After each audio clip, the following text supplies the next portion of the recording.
Hello, air signs, and welcome back to my channel. If you're new to my channel, I'd certainly appreciate both your viewership as well as your subscriptions. So what I'd like to do, ladies and gentlemen, is to engage you in a brief discussion on how you might enhance not only your psychic potential, but also your mediumship abilities. And with that said, ladies and gentlemen, I'm going to go and just shuffle up here, and I'm going to select a few cards to give you some tools with which you can work from now until the end of next month. This is a monthly reading, okay? Rest assured, ladies and gentlemen, that the energies that I'm going to explain and share with you may not resonate with each and every one of you, but I'm sure you will find that what I'm about to discuss more than likely is going to be things that you guys are already experiencing here. If this reading resonates with you guys, be sure to give it a big thumbs up, share it with others to whom you think might benefit, and be sure to press that subscription button. Now, this reading is mostly suitable for you air signs, Libra, Aquarius, and Gemini, for those of you who are unaware of the various elements here, okay? So, Spirit, what tools would you like me to share with air signs? Tools that they can use from now until the end of this month. Okay, let's go on and select our first tool, the overarching tool, ladies and gentlemen. We have, wow, okay, we have spirit guides. So exactly what is spirit, what is the message that spirit is trying to send you regarding spirit guides here, okay? Spirit wants you to know, ladies and gentlemen, that there's a place within the realm of the spirit world where you can access guidance, inspiration, and support your spiritual development. It's, ladies and gentlemen, a higher realm where spirit guides, angels, and masters exist. They are here to support your mediumship and spiritual development. So just reach out and contact, which is the essence of this message here in terms of spiritual guide. Spirit wants you to understand, ladies and gentlemen, that every good medium must learn to work in partnership and collaboration with his or her spirit guides to know how and when they draw near and how to forge a strong link. Meditation, ladies and gentlemen, to quiet the mind, and breath work to create balance and rhythm are some of the ways to blend with spirit's energy. A good practice when you're in your meditative space is to make some effort to open your heart and soul so you can receive their light and their love. As you feel, ladies and gentlemen, their presence, breathe in their energy to allow them to connect with you. As the relationship grows, you will find your guides offer you inspiration, new ways of thinking, and methodologies to heal. Inviting your guides to connect throughout your day can bring assurance, grace, and ease into your flow of life. So that's something that certainly, if you guys haven't been doing this is the overarching energy here, something that you might consider practicing, particularly during this time period in question here. And if you don't know what to ask for at first in the way of advice, ladies and gentlemen, just trust in your guides to offer support and direction. Know that they won't interfere in your life lessons that you are meant to learn. Don't forget, ladies and gentlemen, to honor all of the blessings and wisdoms that your guides bring here. So we have spiritual guides there as the overarching energy. Let's go on and select three more cards here to give you additional tools. We have Masters of Mediumship. Okay. The next card we have is Clairvoyance. And the last tool we have is Inspirational Mediumship. Okay. So why don't we start off with the first card here, Masters of Mediumship. So exactly what does that mean? Or what does that entail, you might ask? Understand, ladies and gentlemen, that many pioneers, scholars, and tutors in the field of mediumship and psychic sciences have, in fact, paved the way for aspiring mediums.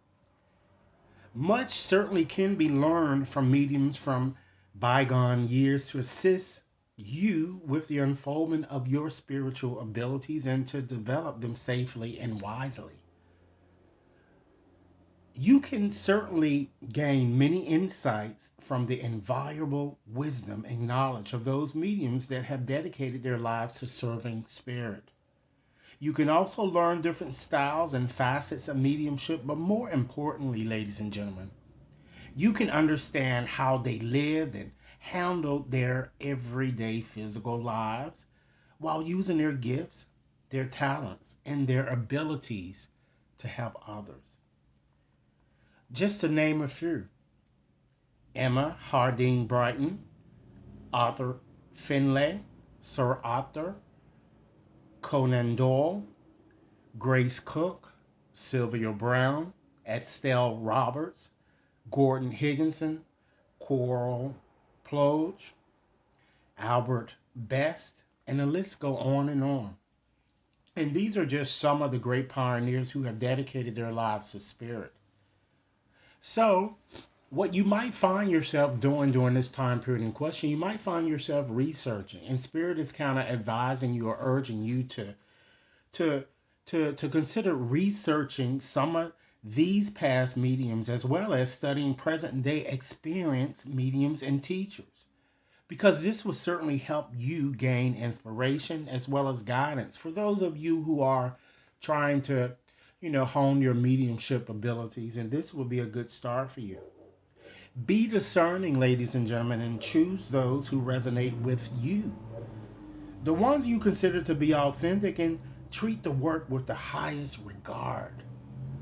Don't emulate them. That's one thing that you should not do, is to try to emulate someone else. Learn your own skills and your own gifts. Be yourself and simply ask Spirit, please help me to work the way you want me to work and not the way that I want to work. By doing so, ladies and gentlemen, you are opening yourself to new ways of learning as well as new experiences. And you're going to become a wiser medium. So it seems that Spirit wants you to really embrace new things. I'm getting here. Take risks, which is what I'm kind of seeing here. Okay? And then we have clairvoyance here. So many of you already know what clairvoyance entails. Okay? So for those of you who don't, clairvoyance is the inner sense of seeing. It's when you receive images, ladies and gentlemen, pictures, symbols, words, and colors. It's not about seeing in the physical sense with your eyes, it's about using your inner eye, better known as the third eye. When a medium is using his or her ability of clairvoyance to work with a spirit, the person who has passed will often send visual images to the medium's mind. An experienced medium receiving similar images will be able to interpret them from his or her, ladies and gentlemen, own psychic database. So it's important that you build your own psychic library, okay? Because once you do, you will often know what it means when you see those symbols. One of the things, or a great way to train and sharpen your clairvoyance ability, is to listen to guided meditations using visualization techniques that take you on a beautiful journey in your mind's eye. Try to spend time outside, ladies and gentlemen, and notice everything around you, whether it's the deep blueness of the sky or the calmness, greenness of the grass and trees. Try to notice all of the diverse cultures of people, of places, and of things you are exposed to every day. Understand, ladies and gentlemen, that many developing mediums want to see clairvoyantly into the spirit world. I want you to believe, ladies and gentlemen, that it's important to start by looking at and noticing your surroundings right here in the physical world first. The spirit world can certainly use everything your physical eye records as visual prompts in the future.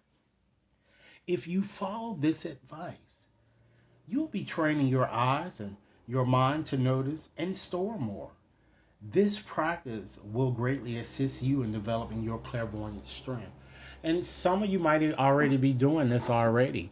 Keep in mind, if you like this reading or if it's resonating, be sure to give it a big thumbs up, share it with others to whom you think might benefit, and be sure to press that subscription button, okay? So let's look at your last tool here. We have Inspirational Mediumship. I feel that each and every one of you are very creative and you're very talented.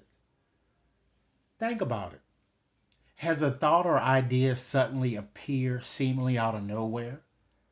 Have you ever given words of wisdom to someone, yet the advice didn't seem to come from you, but through you? This could be evidence that you were possibly spiritually inspired. Inspirational mediumship, ladies and gentlemen, is when spirit inspires the spirit within us. Through this type of mediumship, amazing works of art, literature, and advances in science and technology have been created in the physical world for centuries. When advice and guidance is spiritually inspired, whether to one person or a larger audience, that can make the experience even more extraordinary. When spirit inspires us, ladies and gentlemen, and we don't let our own minds cloud the information, there are no limits to what can be achieved. If you are ready to try this type of inspirational mediumship, then here's an exercise to practice, particularly during this time period in question. You can opt to do this alone or with a group. Put a selection of written words in a basket. For example, on small pieces of paper, write down the words love, faith, nature, etc. Without looking, choose a word. Take a moment to blend with spirit and let